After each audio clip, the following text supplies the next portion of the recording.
Hello, my name's Christiane, and I'm a kinesiologist with Simply Health Solutions. And today I wanted to talk about why seniors lose their balance and ways to work on it and how to fix it. So, the scale of the problem when we're looking at balance issues, unfortunately, falls are actually quite common and a lot of times are relatively preventable, right? Maybe not every single one, but it is something that we can definitely be taking a look at. Unfortunately, about 1 in 4 adults age 65 fall each year. 3 million ER visits are for fall injuries. And unfortunately, if you have one fall, your risk basically doubles in having a secondary fall. Now, a lot of times that's because if you have the risk factors for one fall, if we don't look at those risk factors, we're most likely going to have a secondary fall. So that is, again, something to look at. And unfortunately, the number one cause of injury related deaths in older adults are going to be related to falls. So it is something, again, to make sure we're taking a look at. And then less than half of people who fall ever mention it to their doctor. So it is something that if you are concerned about it, talk to your doctor, talk to your family health team. It is going to be important that they are aware of the situation. Now, when thinking about how your body keeps you steady, balancing is quite a busy job for your body. And there's actually 3 different things that actually keep your body balanced. So we've got our vision. So we've got our eyes that help track like the horizon, maybe depth perception, looking at obstacles, and kind of telling your body kind of where you are in space. Then we've got our inner ear. So what happens with our inner ear is we've got these tiny little organs that sense head movement, gravity, motion, kind of just telling your body kind of where you are in space, kind of like a built-in level. And then we've got our muscles and our joints. So we've got sensors in our legs and our feet that feel your position so that you can adjust and react. So it's that idea of how if you were to close your eyes and if you were to like stick your hands out in front of you, because of all those sensors in your joints, your body knows where your hands are in space. Whereas there's actually certain conditions where a person might lose that. So basically, if they're not looking at their hand, their brains have no idea where it is in space. So it is kind of important that all of these systems kind of work together. Now, if something happens to one of the systems, the others end up working harder. And that's where balance can start having a few issues. And it's not necessarily that you have to, like, if one starts to get affected, that, poor balance is inevitable. It's just going to be one of those things that maybe you have to work a little bit extra hard to really try to manage your balance. So why does balance decline with age?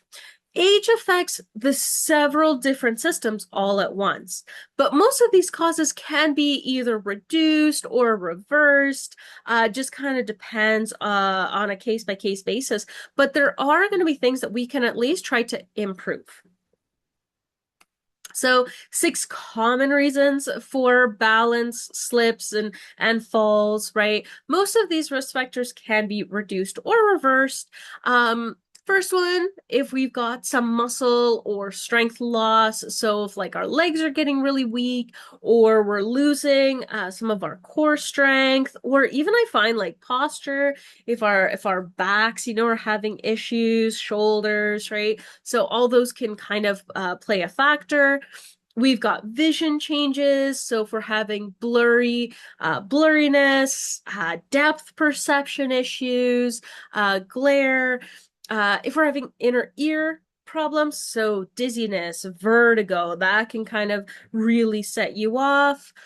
Medications. So these can be several different things. There's sedatives, blood pressure medication, sleep aids, but there's also chances are if you're looking at a lot of very common medications, you'll see usually one of the side effects is going to be may cause balance issues, right? So it is something to be aware of.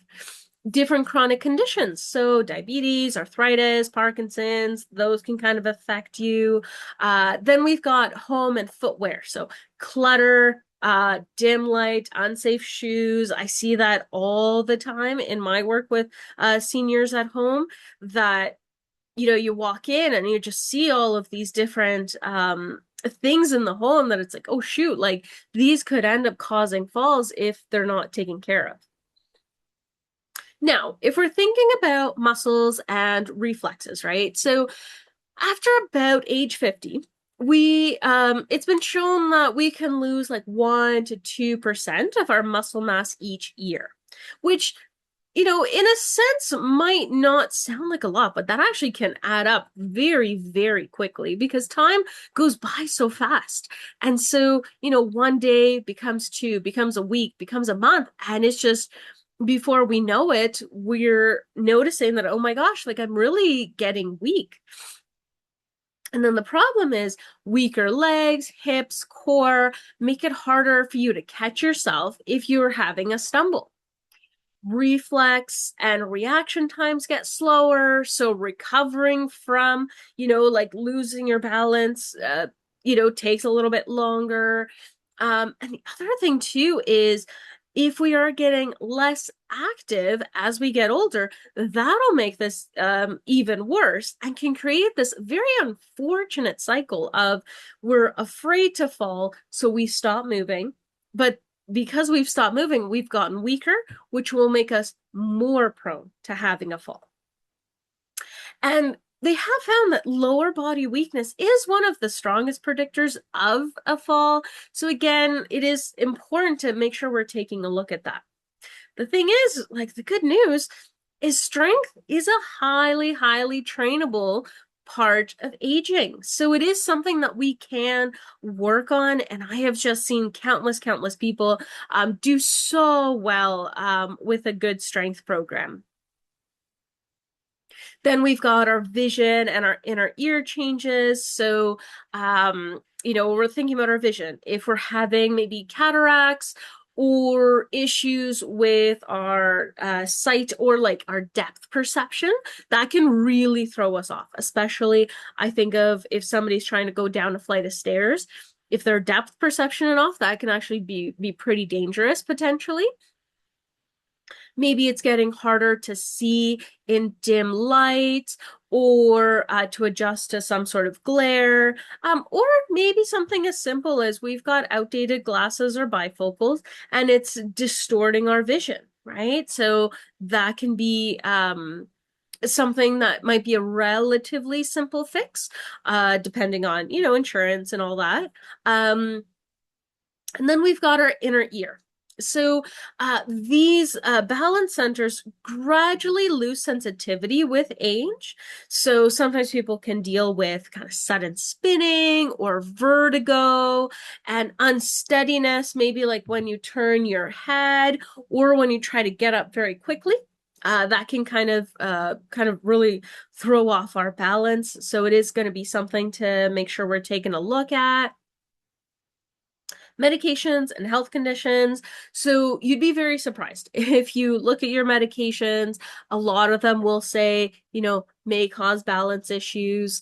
Things like sedatives, sleeping pills, tranquilizers, certain blood pressure or heart medications, antidepressants, certain painkillers. And especially if we're taking more than one medication at a time, it is going to be something that can kind of compound their side effects.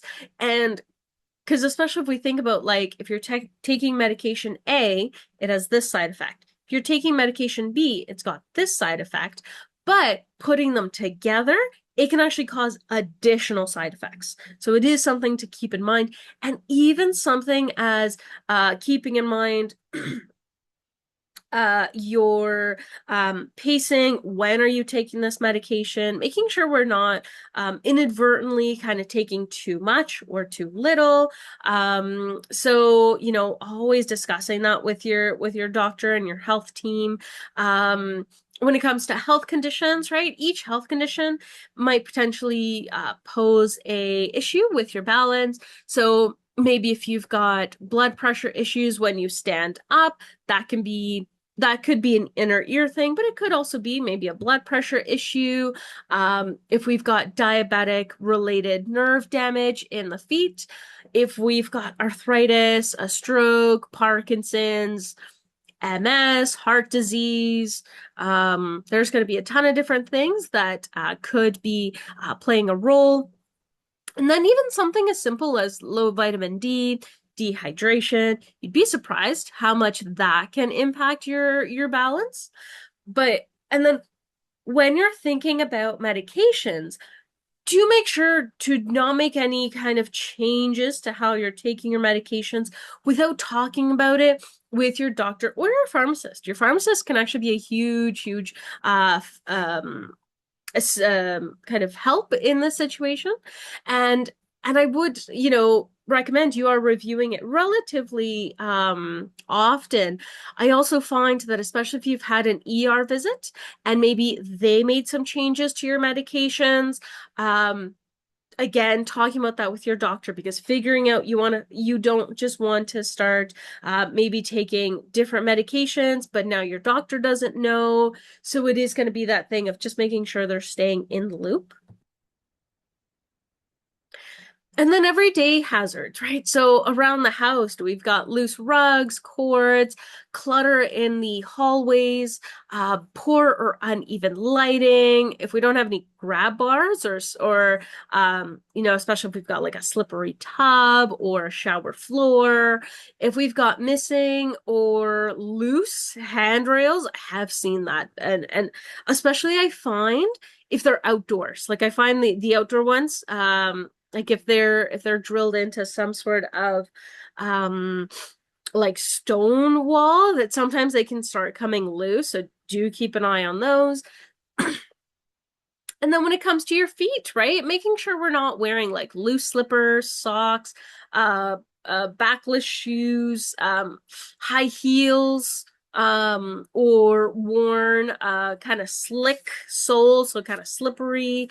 Um, we want to make sure we're having nice supportive shoes with firm, non-slip soles. And to just keep in mind that most falls happen at home, often during ordinary everyday activities, right? So it's thinking about keeping ourselves safe. And oftentimes these don't require big, massive home renos, but even just putting a couple of things in or taking a couple of things out to keep ourselves safe. Now, when we're thinking about how to fix it, it kind of depends on what the problem is, right? So, we don't treat every balance issue the same way because it'll depend on what's causing it. So, once we've kind of dialed in what the issue is, there are ways that we can work to fix it. So if we find we're not too active, we find we're having some weakness in our legs or our core, then it is going to be quite helpful to try to exercise more. So maybe trying to train your balance at least 3 times a week, right? This could be something simple. Always talk about or get assessed, by either an exercise professional or doctor, depending on what's going on. But even something as simple as trying to stand on a single leg at your kitchen counter and then just seeing how that feels. And just doing that a couple of times throughout the week can be really helpful. You can do things like Tai Chi, single leg stands, heel to toe walking, or I call it like tightrope walking, right? So, and always making sure you never sacrifice safety when doing balance training. So making sure you've got things nearby, things that'll be helpful. Maybe if you've got a wall that you're doing your balance training, so that if you lose your balance, you've got a wall right there. And then also working on strengthening your legs and core about 2 to 3 times a week.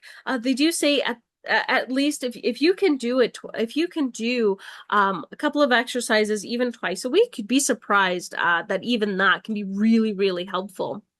And then, trying to make sure we're walking on a regular basis and trying to work on our endurance and our confidence, right? To be able to go out and walk through the park or go to your friend's home and not be fearful that you have to for what we call furniture walk. And you'd be surprised that, doing a balance program can lower your risk of falling. I always say you're not necessarily eliminating your risk of falls, but it can help to reduce it.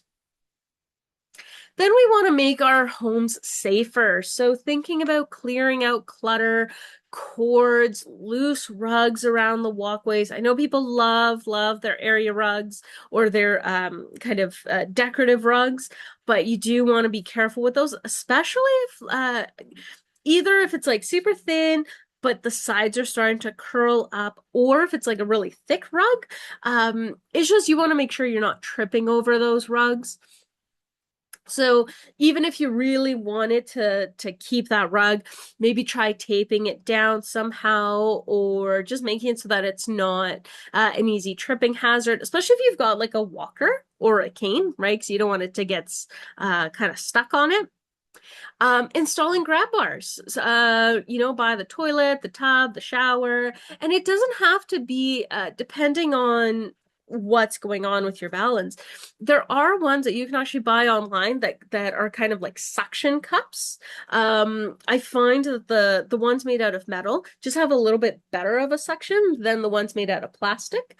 But it is something you can like potentially order off of Amazon, and it is something that you might be able to look at yourself. But if you are like also like really worried about it, you can always get somebody to professionally install really nice grab bars. So just kind of depends on your situation. Making sure maybe we've got handrails on both sides of the stairs when possible. And bright lighting, right? So we want to add maybe some night lights, some motion censored lights, especially to our bed to bathroom kind of routine or pathway. And then keep everyday items kind of easy within reach, right? So we don't want to feel like we have to put ourselves in danger when we're trying to like reach for something. And you'd be surprised. Small home fixes can actually prevent a large share of falls. I hear fall stories all the time with my home health clients, and sometimes they do. Sometimes they came up absolutely out of nowhere, but some of them are going to be things that we can look at. And especially if you do have a fall, I always recommend really think about it. Think about what caused it, what are things that I could do to try to reduce that particular risk, just to again overall reduce your risk of having falls. The other thing is team up with your healthcare team. Ask for maybe a falls risk checklist. So see if that's something that they can do and kind of review with you. Get your eyes checked. Treat the treatable. So, if you've got dizziness issues, foot problems, blood pressure swings, all this sort of stuff, like, is there something that can be done? Review your medications yearly, or more frequently if they are changing, right? So again, kind of depends on your situation. Ask about maybe vitamin D or calcium supplementation to kind of support strong bones, so that even if you have a fall, it doesn't necessarily have to result in some sort of injury. And then I would recommend, report every fall to your doctor so that they know what's going on, right? So even if you weren't hurt, it is going to be something that is helpful for them to know, because then they can help track that and kind of see what's going on. And the thing is, if there are going to be certain things that, okay, I really should get help right away for this. So, things like, making sure you're seeing your doctor quickly. If you're noticing a very significant increase in falls, especially in a relatively short period of time. I remember I worked with a client who all of a sudden, like, she was always so good. She had amazing strength, amazing this, amazing that, never really had much of an issue. And then all of a sudden she was having, like, I think it was maybe like 2, 3 falls in a week. And I'm just like, no, there's definitely something wrong here. Now, in this particular case, I was connected with her nurse practitioner. So I let the nurse practitioner know, and as part of kind of the whole team, we talked about it. And then the nurse practitioner had mentioned there had been a recent change in her medication. And so after talking with the nurse practitioner, the nursing team, the patient herself, they ended up modifying that prescription. And then suddenly she wasn't having falls anymore. So again, if you do kind of notice that, like, okay, kind of suddenly there's something going on, definitely make sure to let your team know. If you've got ongoing dizziness, spinning, lightheadedness issues, new weakness or numbness in your legs, fainting, blacking out, or even just having this fear of falling, that keeps you from being able to be active and going out, again, talking to your healthcare team can be really, really helpful. And you'd be surprised. These problems can be potentially treatable, and the sooner you ask, the better. Now, some key takeaways is going to be making sure that you realize that balance issues doesn't have to be inevitable. Balance loss is very common, but it's not an unavoidable part of aging. So it is something that can be worked on. Most of the times it's something fixable. So if we've got strength issues, if we've got a treatable vision issue, if we've got maybe medications that can be slightly adjusted, or just doing like a home safety assessment, all of these can be something that can be helpful. The other thing is make sure you keep moving, right? So balance and strength training genuinely do help to reduce falls. There's like tons and tons and tons of research out there about the benefits of a good balance or strength program. And they can be simple. Doesn't have to be super expensive, doesn't have to be super complicated. Even just twice a week, staying active can be really helpful. And the other thing is making sure you're speaking up early, right? Tell your doctor and act at the first sign. So don't keep pushing it off, right? I always think of the example of my husband. He was having this random pain, and at first, even both of us were like, well, maybe it'll go away. But when it didn't, I was extremely insistent that he go get it checked out. And thankfully, he did. And it was something that would have been very serious if we hadn't treated it early. So it is something to really, really take a look at, because we don't, if it's something, again, if it's like a simple fix, we want to make sure we're taking care of that, so that it doesn't turn into an injury or an ER visit down the road. You do want to make sure that you're trying to stay strong, stay steady, and stay independent.